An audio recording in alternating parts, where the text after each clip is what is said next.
सासू जी कहले पाठ कराइब पवना बोलाइब हो।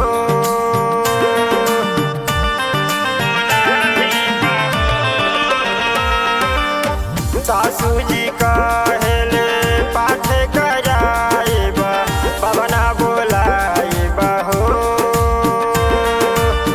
फल फल हरियाणा लंदा बजरिया से जाके ले आइब हो। फल फल हरियाणा लंदा बजरिया से जाके ले आइब हो। जाके त गइला सैया गया बजरिया चुनरिया ना हो लैला।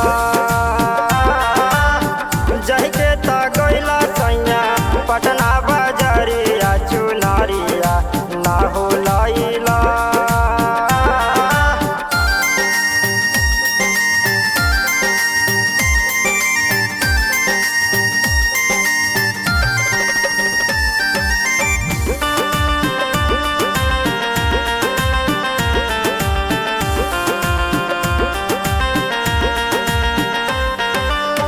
जाई मोलिनिया घरवा लाई फूल के हारवा जोड़ नारियरवा हो।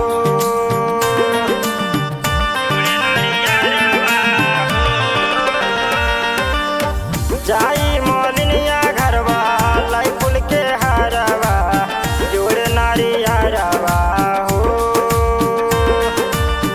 देवरा रोइतर कार्तिक कहरा नवासे पचरा लिखवाइब हो। देवरा रोइतर कार्तिक कहरा नवासे पचरा लिखवाइब हो। धर्मेंद्र उदय से कराइब जगरनवा चुनरिया ले ले आइहा। धर्मेंद्र उदय से कराइब जगरनवा चुनरिया ले ले